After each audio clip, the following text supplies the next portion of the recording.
9절부터 11절까지입니다. 우리 차례 다 일어나셔서 함께 사도행전 1장 9절부터 11절.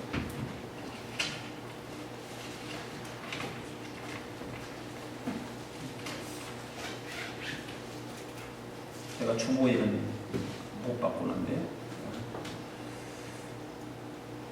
사도행전 1장 9절부터 11절 같이 읽습니다. 시작. 이 말씀을 마치시고 그들이 보는데 올려져 가시니 구름이 그를 가리어 보이지 않게 하더라. 올라가실 때 제자들이 자세히 하늘을 쳐다보고 있는데 흰 옷 입은 두 사람이 그들 곁에 서서 이르되 갈릴리 사람들아 어찌하여 서서 하늘을 쳐다보느냐. 너희 가운데서 하늘을 올려주신 이 예수는 하늘로 가심을 본 그대로 보시리라 하였느니라. 아멘. 오늘도 은혜 받기를 원합니다. 인사하시면서 앉으시기 바랍니다. 오늘도 은혜 받기를 원합니다. 할렐루야, 할렐루야.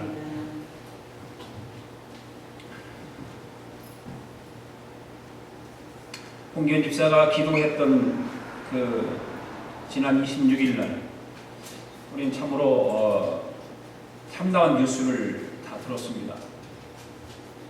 그렇게도 우리가 함께 기도하고 하나님 진리가 강같이 흘러가기를 기도하고 하나님 말씀이 온전히 세워지기를 위해서 기도했었습니다.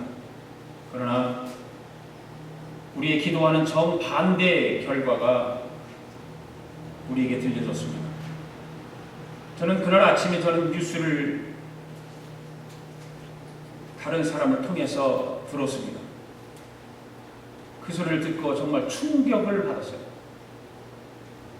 그때부터 머리가 아프기 시작하더라고요. 그리고 고민에 빠졌습니다. 여러분들은 어떻게 생각을 했고 어떤 마음을 가졌는지 모르지만 저는 성직자고 목회자로서 고민에 빠지지 않을 수가 없었어요. 하나님의 말씀을 어떻게 전할까?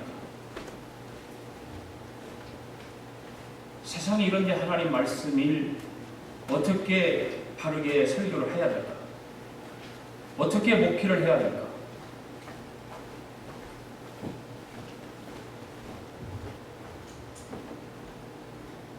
참 머리가 아프기 시작해서 고민에 빠졌습니다. 일을 하면서 계속 그 생각으로 고민에 빠졌어요. 그래서 목사님들과 문자로 대화를 하면서 이제 미국은 망했다. 6월 26일은 미국의 국치의 날이다. 하나님의 말씀을 정면으로 대결한 날이다. 하나님의 심판이 임할 날이다. 목사님들과 대화 가운데 똑같은 이야기를 다 해요. 그리고 어떤 목사님은 CNN 뉴스를 보면서 부들부들 떨었다고 합니다. 흥성애자들이 그 법원 앞에서 Against Bible, Against Bible, Against Bible 소리 지르고 고함 지르고 피켓을 들고 춤을 추고 그런 광경이 CNN 뉴스를 통해서 보면서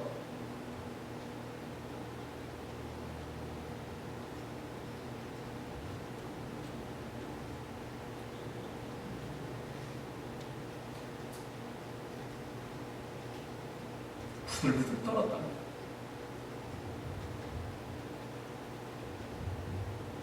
저는 그 소리를 들으면서 충격을 받았어요. 그리고 가슴이 두근두근했어요.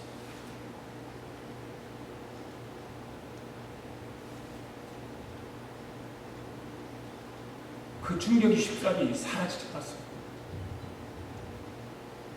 그래서 일하면서 기도했습니다. 주여, 나를 불쌍히 여겨 주옵소서. 주여, 미국을 긍휼히 여겨 주옵소서.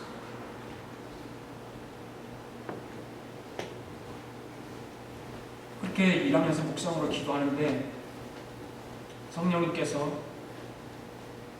저에게 깨달음을 주세요.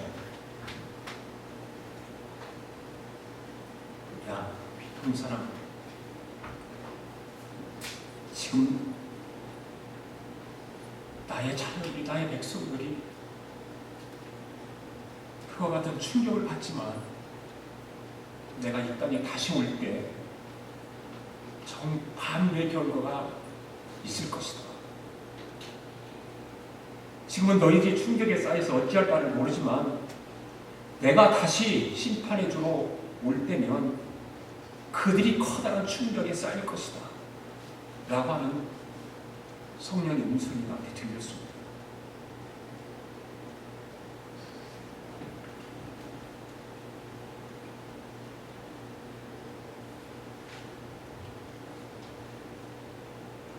우리가 세상에서 일어나는 이런 일들을 보면서 충격을 받고 고민을 하고 때로는 후회도 하고 그렇게 하지만 주님께서 심판주로 오시는 날, 그날은 우리는 춤을 출 것이고 그 영광을 볼 것입니다.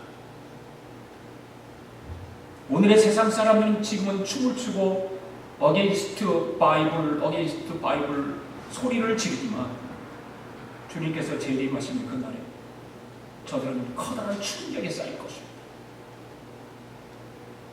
오늘 우리는 주님께서 재림하시는 그날을 기다리면서 최선을 다해 맡은 사명을 감당해야 될 줄로 믿습니다. 이러한 일들은 지금만 있어 왔던 것은 아닙니다.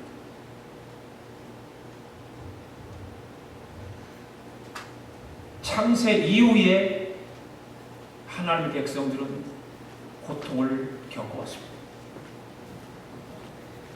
죽임을 당해왔고 성전이 불타 없어지고 포로가 되어 하나님께서 택한 이스라엘 민족은 2000년 동안 나라를 잃어버리고 살았던 그런 상황들이 우리는 역사 속에서 찾아볼 수 있고 발견하게 되죠.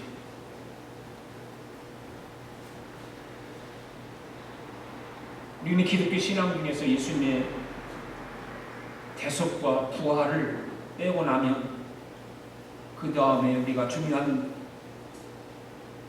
또 하나의 것은 뭘까? 바로 주님이 다시 오신다는 약속입니다. 그래서 우리는 복음을 이야기할 때 예수님의 대속의 죽음과 예수님의 부활과 다시 이 땅에 오신다라고 하는 그 약속의 말씀을 믿는 것이 복음인 것입니다. 그래서 오늘 11절 말씀에서도 너희 가운데서 하늘로 올리우신 예수는 하늘로 갔음을 본 그대로 오시리라고 하는 말씀을 하시죠. 우리는 이 말씀을 믿고 있기 때문에 일반 세상 사람들과 다른 삶을 살아야 하고 다른 가치관을 가지고 살아야 하는 것입니다. 이 문제야말로 우리 신앙에 있어서 근본이고 기초이면서 늘 다시 생각하게 되고 때로는 마음속에 갈등을 느끼고 또 하는 약속의 말씀이기 때문에 그런 거죠. 과연 주님이 다시 오실까? 내 살아산 일에 주님 오실까? 그런 생각. 그러나 주님은 분명히 말씀하고 계십니다. 내가 하늘로 올라간 그 모습 그대로 다시 옵니다. 예수님은 부활하셔서 40일 동안 제자들과 함께 말씀을 전하고 가르치고 하면서 최후로 하늘로 올라가시 직전에 두 가지의 명령의 말씀을 하시죠. 약속한 성령을 기다리라. 그게 첫 번째 약속의 말씀입니다. 그리고 성령이 너에게 임하시면 너희가 권능을 받고 예루살렘과 유대와 사마리아와 땅 끝까지 이르러 내 증인이 되라. 두 가지 말씀. 약속한 성령을 기다리라와 그 성령이 임하시면 증인의 역할을 하라고 하는 약속의 말씀이에요. 이 두 가지 최후의 명령을 예수님은 남기시고 승천하셔요. 그것이 오늘 본문 9절과 10절과 11절 세 절의 말씀입니다. 오늘 본문의 말씀도 세 가지의 말씀을 드리려고 합니다. 첫 번째로 예수님은 부활하셔서 승천하셨습니다. 믿습니까? 하늘로 올라가셨어요. 9절 읽습니다. 시작. 이 말씀을 마치시고 그들이 보는 데서 올려져 가시니 구름이 그를 가리어 보이지 않게 하더라. 예수님께서 제자들에게 이스라엘의 회복은 너희 알바가 아니라 너희는 성령이 임하게 되면 증인이 될 것이라고 말씀하고 있는 거예요. 이 말씀을 하시고 나서 그들이 보는 데서 하늘로 올라가셨어요. 그때 구름이 가려서 이제 어느 정도 주님이 올라간 이후에 구름이 가려져서 예수님이 보이지 않습니다.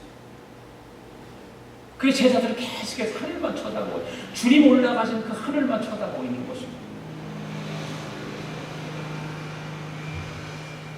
주님께서 구름을 타고 올라가셨다라고 하는 것은 우리가 보는 비를 머금고 있는 구름과 다른 것이겠죠.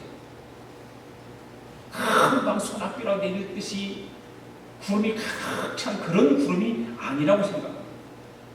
그건 성경을 보면 우리는 금방 알 수 있죠. 구약에서도 하나님께서 시내산에서 강림하실 때에 빽빽한 구름이 가리웠다, 그런 말씀이 있어요. 빽빽한 구름이 가리웠다. 그런데 예수님께서 하늘로 올라가시는데 그러한 구름이 나타난 거예요. 엘리야가 승천하실 때도 불수레를 타고 올라갔습니다. 그렇죠? 불수레를 타고 올라갔어요. 그런 초자연적인 영광의 모습이 예수님께서 부활하시고 나서 40일 이후에 두 가지 명령의 말씀을 남겨놓고 하늘로 올라가셨습니다. 앞으로 예수님께서 재림하실 때도 천군 천사를 대동하시고 이러한 영광의 주로 심판의 주로 재림하실 줄로 믿습니다. 여러분, 이런 약속의 말씀들을 믿습니까? 예수 믿는 사람들이 세상의 사람들과 다르게 살 수밖에 없는 이유가 무엇입니까? 왜 예수 믿는 사람들은 세상의 사람들과 다르게 살아야 됩니까? 그것은 예수님의 재림을 믿기 때문입니다. 나를 구원해 주시고 3일 만에 부활하신 하나님께서 하늘에 오르셔서 다시 이 땅에 오실 재림주로 믿고 있기 때문에 우리는 세상 사람들과 다르게 살아야 할 책임이 있는 거예요. 세상 사람들은 뭐가 목표일까요? 이 세상의 것이 다 전부 목표예요. 그 사람들. 이 세상의 것들이 목표입니다. 그러나 우리의 목표는 이것이 아닙니다. 아멘. 그래서 세상 사람들은 세상 것이 목표이기 때문에 악착같이 세상에서 살아남으려고 몸부림치는 거예요. 그러나 예수를 믿는 사람들은 이 세상의 것이 다 아닙니다. 우리는 영원한 나라가 있습니다. 할렐루야. 천국이 있어요, 우리에게. 우리의 목표는 거기에 세상이 아니라고. 그렇기 때문에 예수 믿는 사람과 예수 믿지 않는 사람들이 달라야 되는 거예요. 생각도 달라야 되고, 가치관도 달라야 되고, 마음도 달라야 되고, 행함도 달라야 되고, 모든 삶이 달라야 되는 거예요.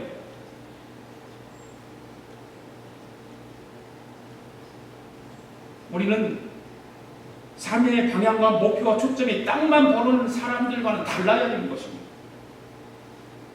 그런데 우리의 삶이 세상에 믿지 않는 사람들과 다른 것입니다. 바로 그런 것들인데 우리는 어떻게 생각합니까? 좀 윤리적으로 도덕적으로 착하게 살면 되는 줄 안단 말이죠. 여러분, 윤리적으로 깨끗하고 도덕적으로 좀 착하고 그런 것이 물론 그게 살아야 돼요. 그렇지만 그게 목표가 아니라 그 말이에요. 그런데 요즘 예수 믿는 사람들이 교회 다니면서 그 소리도 못 들어. 참 저 사람 윤리적으로 도덕적으로 깨끗하다. 참 청결하게 정직하게 산다. 그런 말조차도 요즘 교회 다니면서 잘 못 듣는단 말이죠. 반대로 듣죠. 반대로. 저건 예수 믿는 사람 교회 다니면서 지독해. 이런 소리 듣잖아. 아, 저렇게 독할 수가 있어? 교회 다닌다면서 이런 소리가 거꾸로 들려지는 거예요. 왜 그런 말을 들을까요?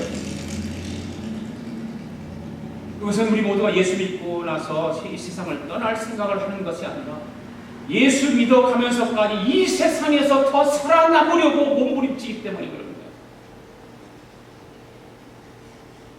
어떻게 하면 이 세상에 더 살아남을까? 어떻게 하면 이 세상의 것들을 움켜쥐어볼까? 어떻게 하면 이 세상에서 좀 행복하게 살아볼까?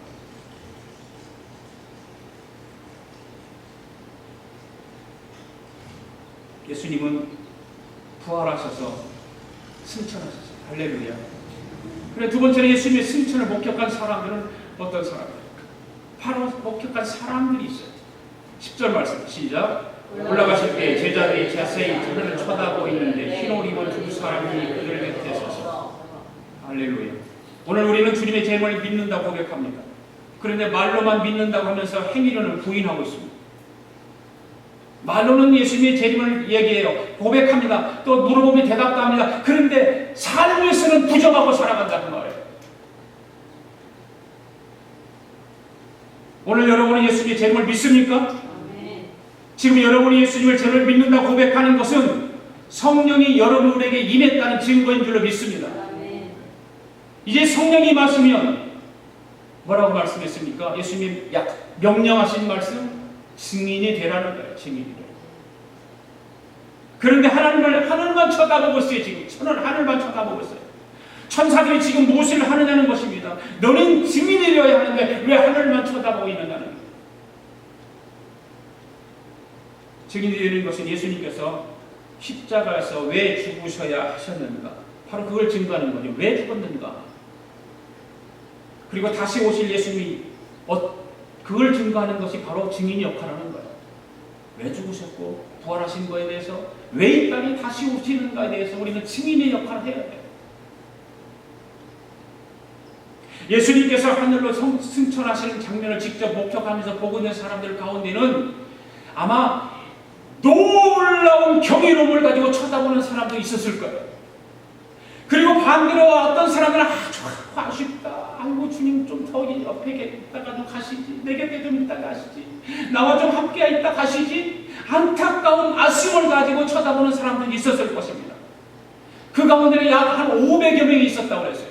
500여 명 사람들이 그걸 보고 있으면서 각각 생각이 달랐을 거예요.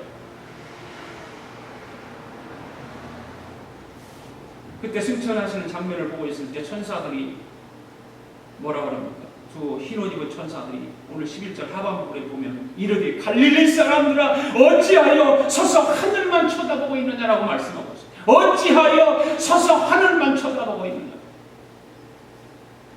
오늘 우리의 신앙은 어떠합니까? 하늘만 쳐다보고 있는 신앙은 아닐까? 여러분 하늘만 쳐다보고 있는 신앙 아니에요?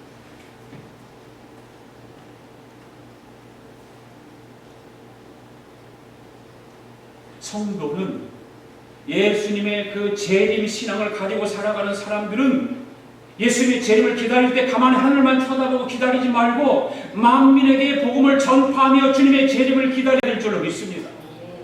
이게 주님의 재림 신앙을 가지고 살아가는 사람들의 생활이에요.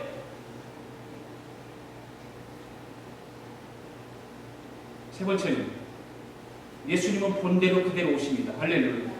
11절 하반부 말씀 읽습니다. 시작.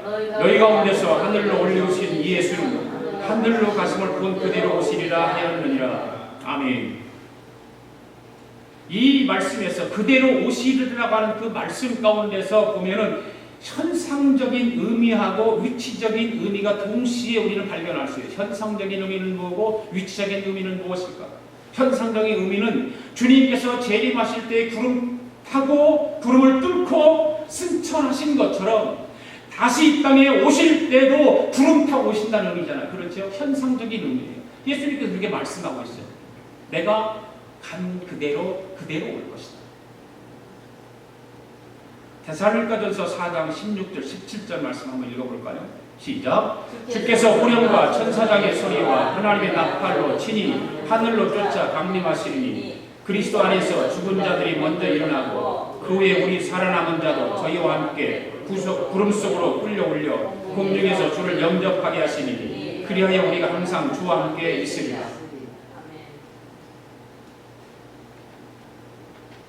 보세요. 이거 보세요. 주님께서 재림하시는 날 죽은 자들이 먼저 일어납니다. 할렐루야. 네.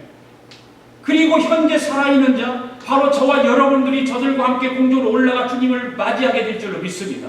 성경이 그렇게 말하고 있잖아요. 그죠? 그게 현상적인 의미예요. 그 다음에 위치적인 의미라는 뭡니까? 예수님께 재림하실 때에 감람산에서 승천하셨어요. 감람산으로 그럼 다시 재림하시는 것입니다. 할렐루야. 이 중요한 말씀이에요. 내가 사진도 거기다 올려놨어요. 오늘 12절 말씀을 봅니다. 주님은 감람산에 승천하셨는데 이 감람산은 유서가 깊은 거예요. 보세요. 자, 감람산이 어느 곳일까? 예루살렘 성전이에요. 거기 여러분들 그림 가운데 나무가 여럿이, 그게 뭔지 아세요? 감람나무예요. 감람산 그 예루살렘 성전에 그 황금돔이 있는 그 건너편에 예수님께서 겟세마네 기도 동산이 거기가 있고요. 이 감람나무가 2000년 전에 나무래요. 이 감람나무, 거기 나무가 보이죠? 그게 나무가 10그루인가 9그루인가 거기 있어요. 예수님이 기도하신 그 기도, 만민교회요. 겟세마네 동산 바로 만민교회 옆에 밭 같은 곳이 있는데 그 나무가 바로 그런 거예요. 감람나무. 그리고 그 교회 만민교회 건너편에 바로 황금돔이 예루살렘 전경이 거기 있습니다.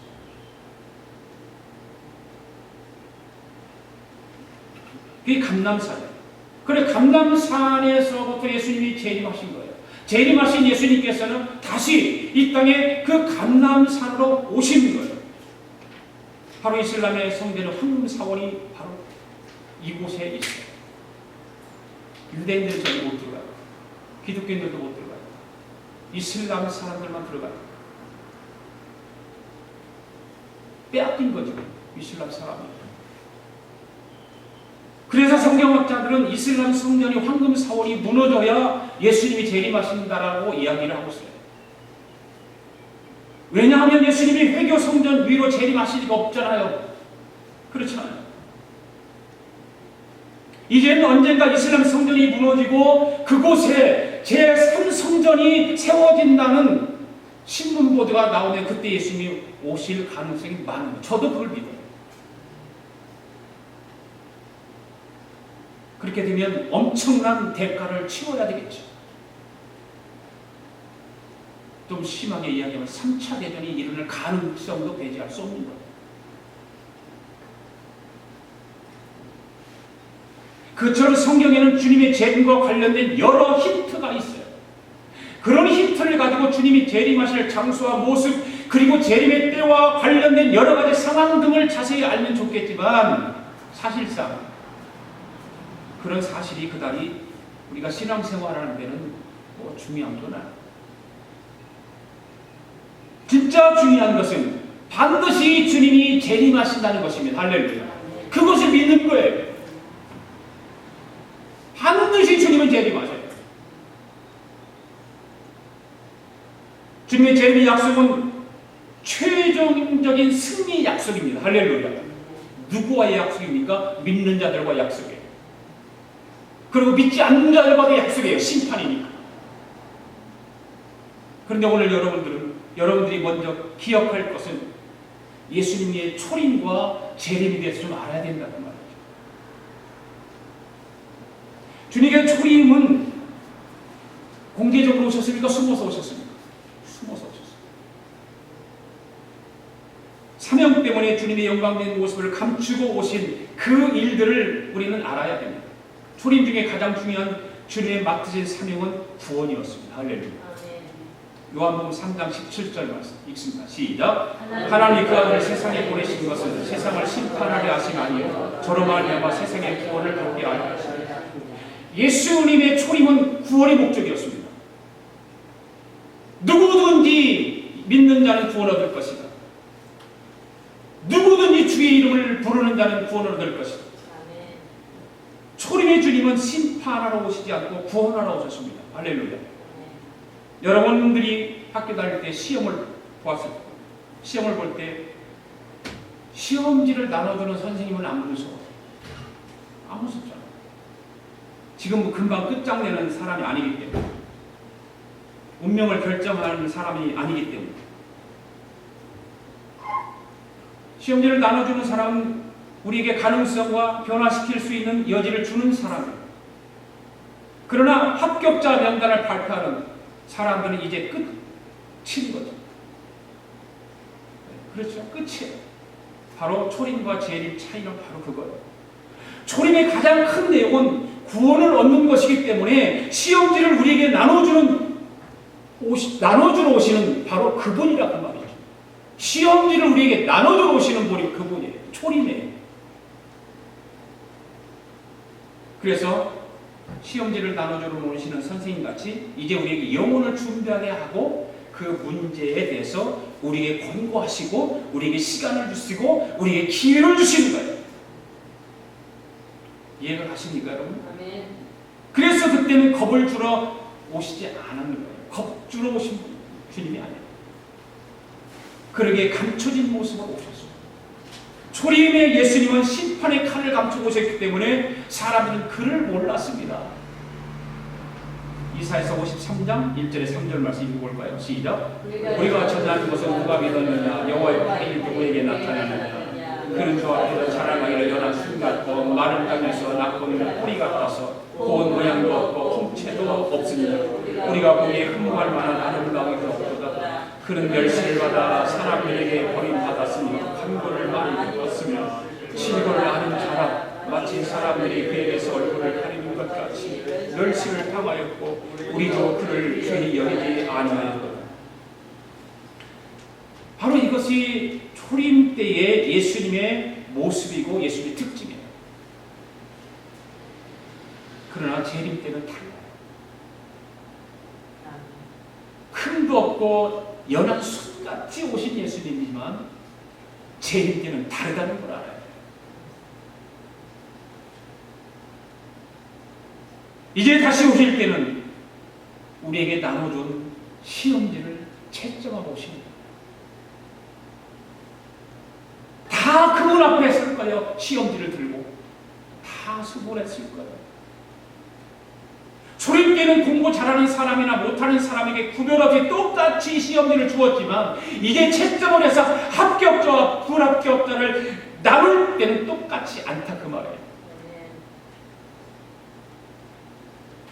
지금은 세상이 기독교인들을 믿는 사람들을 정죄하고 핍박하고 하나님 말씀을 무시하고 역으로가게 만들지만 주님이 오시는 날엔 완전히 뒤집어질 거예요.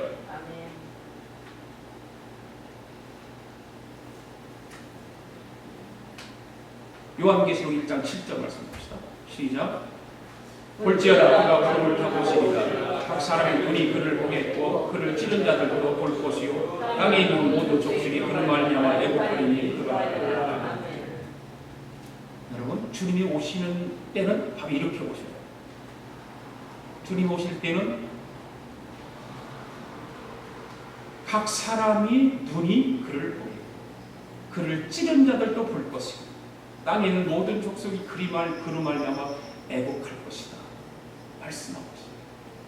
완전히 예수님이 초림주로 오실 때와 재림에서 이 땅에 다시 오실 때는 다른 모습으로 오신다는 걸 우리는 알아야 돼요. 재림 중에 오시는 예수님은 영광 중에 오십니다. 할렐루야. 초림 중에 오신 예수님이 영광 중에 오시지 않았습니다. 그의 태어난 곳에는 그를 아무도 몰랐고 그가 태어난 나라에서는 오히려 생명의 위협을 받았고 먼 나라에서 동방박사들이 찾아왔습니다. 그가 있던 곳에는 그를 알아보지 못했습니다. 밤에 들어와서 양치를 목자들이 와서 경비하고 돌아갔습니다.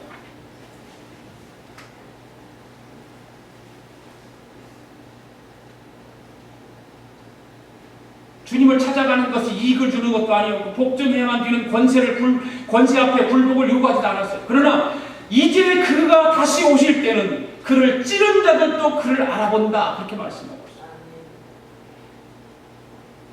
핍박하고 무시하고 멸시하고 정죄했던 그 사람들도 그가 오실 때는 본다는 거예요. 초임 때는 그를 찌를 수 있었어요. 그가 영광중에 계시지 않고 권세도 나타나지 않고 심판하지도 않는 그런 모습이었기 때문에 그를 찌를 수 있었어요. 십자가에 못도 박을 수 있었어요. 예수 그리스도를 인정하지 않고 그를 알아보지 않았고 자기의 방불을 그런 그 교만한 인간으로 생각했기 때문에. 그러나 예수님이 재림하실 때는 그의 영광 때문에 놀라서 충격받을 거예요. 우리는 기뻐하며 찬양하며 춤을 출 것이지만 그들은 큰 충격에 휩싸일 거라고 말해요. 그때는 예수님이 재림하셔서 나를 믿어라고 말하지 않습니다. 나를 믿어야 구원받는다고 말하지 않습니다. 나를 믿어야 천국 간다라고 말하지 않습니다.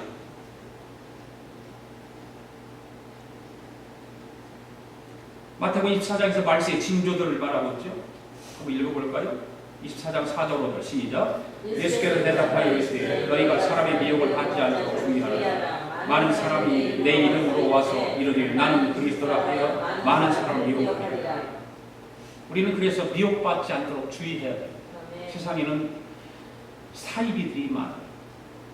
이단들도 많아요. 바른 복음을 전하지 않는 교회들도 있어요. 복음이라고 전하는데 복음이 아니에요.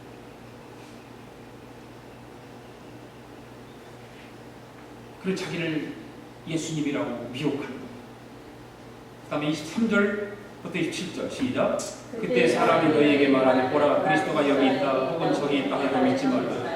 거짓 그리스도인들과 거짓 선지자들이 일어나 큰 표적과 기사를 보여 할 수만 있으면 택하신 자들을 미혹하리라. 보라 내가 너희에게 미리 말하리라. 그러면 사람들이 너희에게 말하되 보라 그리스도가 광야에 있다 하여도 나가지 말고 보라 골방에 있다 하여도 말 믿지 말라. 번개가 동편에서 나서 서편까지 번쩍임같이 인자의 임함도 그러하리라. 여러분 이때는 모두가 예수님의 재림을 볼 것입니다. 할렐루야. 예. 재림은 심판하러 오시고 역사를 마감하러 오시고 영광 중에 오시는 것이지 초림으로 나를 믿어야 구원받는다라고 말하지 않는 거예요. 그때는 심판주로 오셔요. 모든 이단들은 예수님께서 처음 오셔서 실패했다라고 말하면서 자기가 그 예수라고 말합니다. 그리고 자기를 믿어야 한다고 말합니다. 여러분 주님은 실패하지 않으셨습니다. 부활하셔서 아버지 보좌에 올라가신 것입니다. 그리고 다시 이 땅에 오실 거예요. 그 이단들은 다 실패했다고 자기가 예수라는 거예요. 그리고 지금도 유대교주의자들은 그 예수를 부정해요. 하나의 선생으로 알아요. 신약 성경은 아예 떠들어 볼 생각도 안 해요. 좀 봤으면 좋겠는데 안 봐요.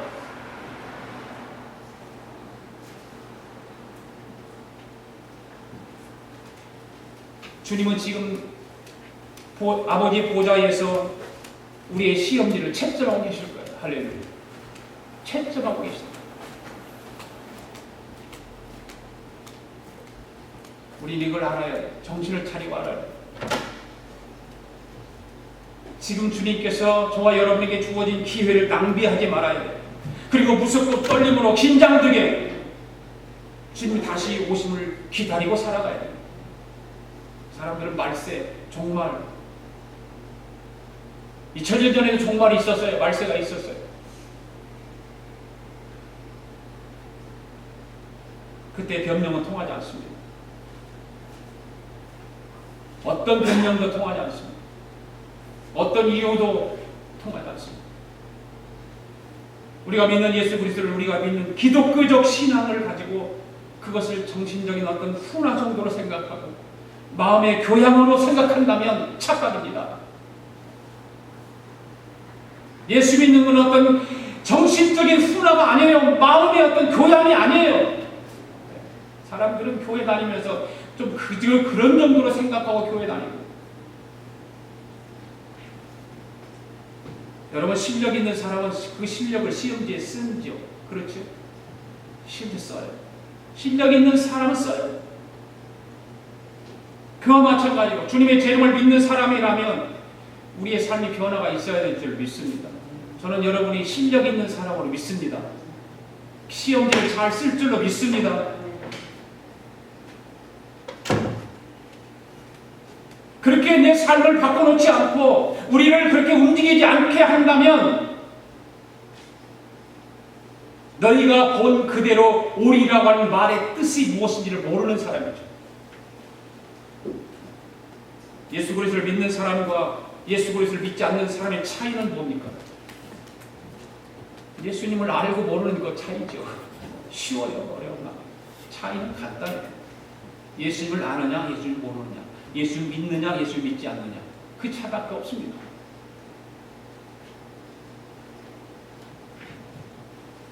엊그제 미국 헌법기관이 예수님을 법관들이 예수 믿는 사람이 전부 다 예수 믿는 사람들이라면 그렇게 했을까요? 예수님을 모르기 때문에 알면서도 어떤 정치적인 이슈도 있을 거고 야합도 있었을 것이고 어떤 강력한 파워 힘에 의해서 눌려서 그렇게 판결을 내릴 수도 있겠죠. 그러나 진정으로 그거를 반대했던 네 사람과 같이 나머지 5사람도 그 사람들과 똑같이 예수 믿는 사람들이었다면 판결은 그렇게 일어나지 않았습니다. 어떤 정치적인 억압이라든지 어떤 정치적인 힘에 의해서 눌림을 당해가지고 그렇게 판결하지 않았을 것이라 그 말이에요.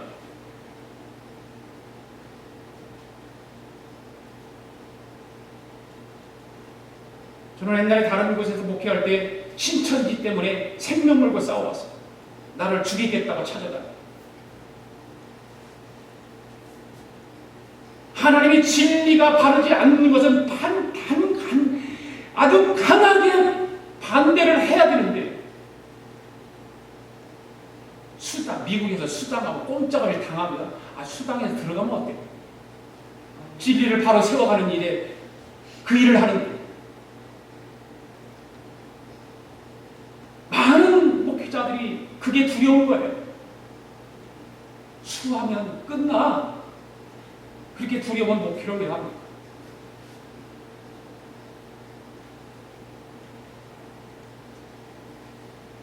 여러분, 예수 그리스도를 믿는 것은 착하게 사는 방법이 아닙니다. 예수님은 다시 분명히 오십니다. 그러나 석가는 다시 오지 않습니다. 마음에도 다시 오지 않습니다. 예수님만이 온 우주의 만물의 주인이시고 그는 다시 재림 예수 그리스도로 이 땅에 오시는 것입니다. 우리는 그것부터 준비해야 합니다. 우리는 이것을 하나의 정신 위안으로 마음의 평안을 얻기 위하여 믿는 어떤 액세서리가 아니라 그 말이에요. 예수 믿고 교회 다니면 물론 잘 돼야 돼요. 그런데 다른 그런 복음과는 관계없이 이 땅에서 좀 잘 살고 일 좀 잘 풀리고 그런 것만 우리는 생각하고 살아간다면 복음과는 멀게 살아가는 거예요. 분명히 성경은 말합니다. 각인의 눈이 그를 볼 것이고 그를 찌른 자도 올 것이다. 그때가 되면 지금의 세상의 악한 영들은 다 심판을 받을 것입니다. 할렐루야. 그때 하나님의 말씀이 어긋나게 살았던 사람들, 하나님의 말씀을 왜곡했던 사람들, 그들은 탄식하며 가슴을 치는 날이 올 것이라고 말해요.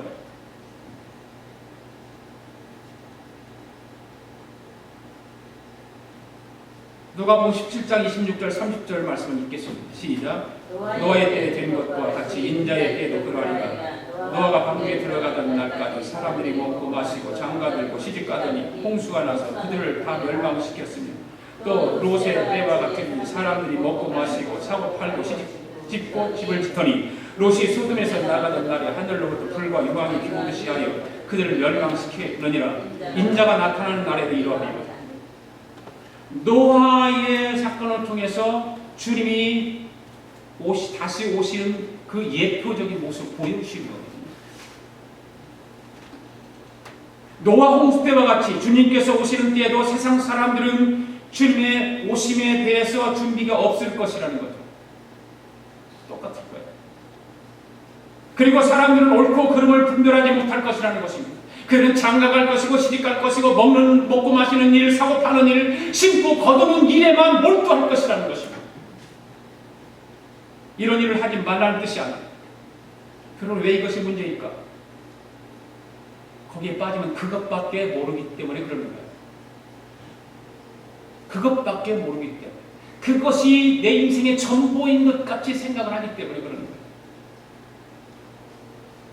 먹고 마시고 장가가고 시집가는 일이 잘못은 아니지만 그러나 그것밖에 모르는 것이 바로 죄이기 때문에 그러는 것입니다.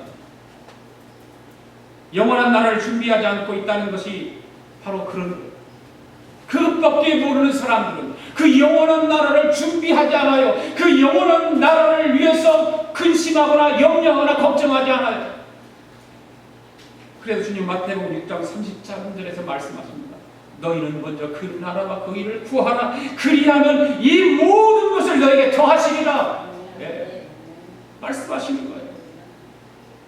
먹고 마시고 옷을 입는 일은 반드시 우리에게 필요한 것입니다. 그러나 그와 같은 일에 모든 신경을 다 빼앗겨 버리는 것은 죄악이고 우리의 잘못이라고 말해요.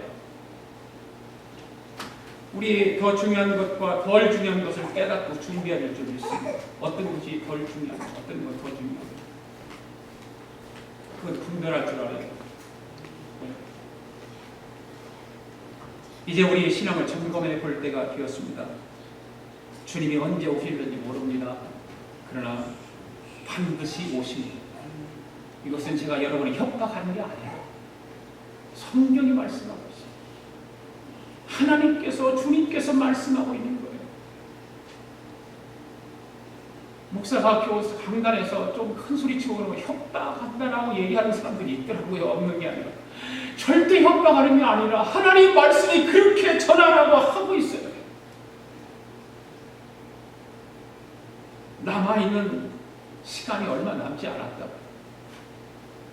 우리 인생들이 100세 시대에 산다고 그 100세 시대를 준비하느라고 거기에 몰두하고 어떻게 하면 젊게 살을까, 어떻게 하면 좀 여유롭게 살을까, 100세까지 살아야 되는데 어떻게 돈 좀 모아야 되는데 거기에 몰두하고 정신없다고 해 지금.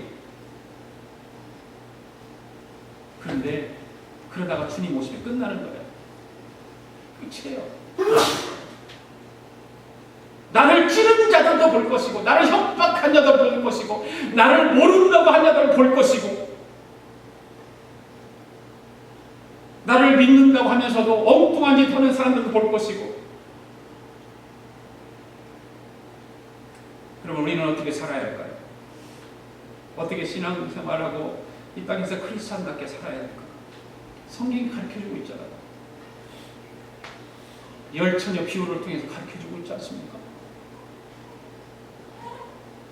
5 처녀는 다 준비했어요. 등불도 준비하고 기름도 준비하고 다 했어요. 그런데 5 처녀는 등불은 준비했는데 기름을 여유 있게 준비하지 않았어요. 그래서 주님 오시는 날 만나지 못합니다. 문을 열어주지 않습니다. 사랑하는 성도 여러분, 우리는 하나님으로부터 부여받은 일종의 기본적인 책임이 있습니다. 우리들은 매일매일의 생활을 성실히 수행해야 할 일들이 있습니다. 그것은 비가 오면 준비할 것이 있는데 뭘까요? 비가 오면 준비할 집이 아니에요. 내 인생이 출세가 아니에요. 비가 오면 준비해야 될 것은 배를 준비하는 거예요. 노아는 비가 올 때 배를 그 높은 산에 가서 식구들과 배를 뜨닥뜨닥거리고 짚고 있었다는 걸 알아요.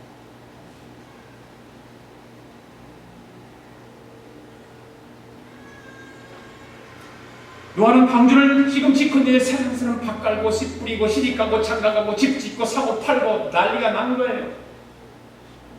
그러니까 지금과 같이 믿지 않는 넌 크리스찬들이 예수 믿는 사람들의 손가락질을 하고 있는 거죠. 그러나 우리는 절대 손해보는 사람들이 아닌 줄 믿습니다. 하늘나라가 보장되어 있고 예수님이 다시 이 땅에 오셔서 우리를 심판하셔서 천군천사를 배송해서 공중에서 우리를 만난다고 했어요. 공중에서 우리를 같이 만나서 주님을 찬양한다고 했어요. 그런 소망이 우리에게 있음을 믿습니다. 그런 소망을 가지십시오. 그런 소망과 희망을 내 신앙 속에 뿌리 깊이 내리십시오. 좋은 학교에 다니면 공부를 잘해야 되듯이 우리가 예수를 믿으면 예수를 잘 믿어야 하지 않을까요? 다른 어떤 것보다 예수를 잘 믿어야 하고 예수를 잘 믿는다는 것은 우리에게 주님이 오시는 것이 기쁘고 반갑고 갈급함이 있어야 된다는 뜻 아니겠습니까? 오늘 우리는 우리 생활 속에서 주 예수여 오시옵소서, 주 예수여 오시옵소서 한번 따라서 해보십시다. 주 예수여 오시옵소서. 주 예수여 오시옵소서. 할렐루야. 이와 같이 기쁘고 찬송하며 주님을 맞이하는 저와 여러분 될 수 있기를 바랍니다. 기도하겠습니다. 하나님 아버지, 주님이 다시 오실 날이 점점 가까워지고 있습니다. 우리는 그것을 알고 있습니다. 주님이 다시 오실 것도 믿습니다. 그런데 우리의 삶을 돌아보면 주님이 오실 것을 모르고 살아가는 사람들과 똑같이 살아가고 있습니다. 우리는 예수님을 구세주로 믿고 살아가는 사람들인데 삶을 돌아보며 믿지 않는 사람들처럼 살아가고 있습니다. 아버지, 우리의 모든 허물을 용서하여 주시옵소서. 우리의 죄를 용서해 주시옵소서. 주님을 맞이할 준비한 다섯 처녀와 같이 항상 준비하며 예비하며 살아가게 하여 주시옵소서. 우리 아가페 교회 성도들을 불쌍히 여겨 주시고, 많지 않은 성도들이지만 아버지, 이 가운데 우리 성도들이 신조와 같이 예수님 맞이할 준비하는 성도들 되게 하시고, 주님 오시는 그날 찬양하며 공중에서 주님을 맞이할 수 있도록 주님 축복하여 주시옵소서. 예비하며 살아가는 성도들 되게 하시고, 그렇게 하도록 성령님 도와주시고 인도하여 주시옵소서. 성령님 성도들의 삶을 인도하여 주시옵소서. 성령님 우리의 생각과 마음을 다스려 주시옵소서. 악에 빠지지 않게 하시고 세상에 빠지지 않게 하시고 믿는 자로서 이 땅에서 온전히 바르게 살아갈 수 있도록 축복하여 주시옵소서. 우리 가운데 늘 주님의 거룩함과 주의 능력으로 함께하여 주시옵소서. 아버지, 한 주간도 사랑하는 성도들의 모든 삶을 지켜주시고 보호하시고 성령께서 통행하여 주시옵소서. 감사드리며 예수님의 이름으로 기도하옵나니 아멘.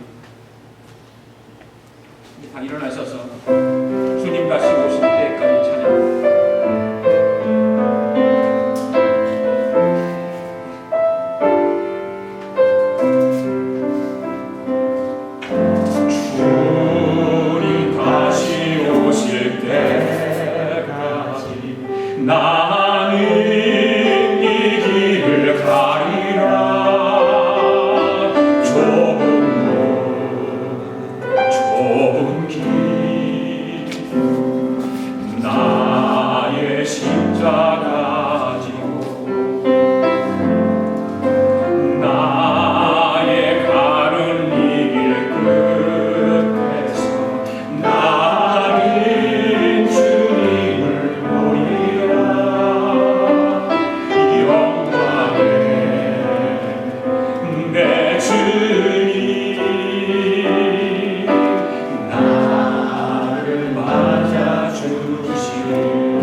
하나님 아버지 감사합니다. 오늘도 하나님께서 우리에게 귀한 예물을 봉헌에 올릴 수 있도록 축복해 주시고 은혜 베풀어 주심을 감사합니다. 11조 예물을 구별하여 올려드립니다. 감사 예물을 올려드립니다. 선교 예물을 올려드립니다. 1,000번째 예물을 드립니다. 사랑하는 성도들이 마음의 소원을 물질에 담아 드린 귀한 예물 드립니다. 주님 기억하시고 주님께서 약속하신 하늘의 신령한 복으로 이 땅의 기름진 복으로 채워주셔서 우리가 주님 앞에 섰을 때 잘했다는 칭찬 듣는 우리 모두가 되도록 은혜 베풀어 주시기를 원합니다. 오늘도 하나님 아버지 주의 영광을 위해서 헌신하고 충성하고 봉사하는 성도들의 삶을 복되게 하시고 날마다 주님의 은혜 가운데 살아 하나님 기뻐하시는 복된 삶으로 축복된 삶으로 승리하게 하여 주시기를 원합니다. 하나님께 드려진 예물이 30배, 60배, 100배 결실을 맺게 하시고 아버지 하나님의 나라가 온전히 세워지고 또 하나님의 나라를 세우기 위해서 온 세상에 나가 선교하는 그 선교사들에게 큰 아버지 물질에 도움을 주는 귀한 물질이 되도록 아버지 오병이어의 기적을 베풀어 주시옵소서. 하나님의 교회가 전도하고 선교하는 일에 마음껏 사용할 수 있도록 아버지 물질에 큰 은혜와 축복이 있기를 간절히 바라옵나이다. 지금은 우리 주 예수 그리스도의 은혜와 하나님 아버지의 극진하신 사랑과 성령님의 감동감화 충만하신 역사가 주님의 오실 날을 기다리며 사모하며 이 땅에서 그 주님의 그 기다림을 찬양하고 살아가기로 다짐하고 돌아가는 사랑하는 성도들 머리머리 위에와 성도들의 가정과 직장과 경영하는 기업 위에와 우리가 살고 있는 이 미합중국과 하나밖에 없는 우리 조국 위에와 주의 이름으로 모이는 교회 위에 지금으로부터 영원토록 함께 하시기를 예수님의 이름으로 축원하옵나이다. 아멘.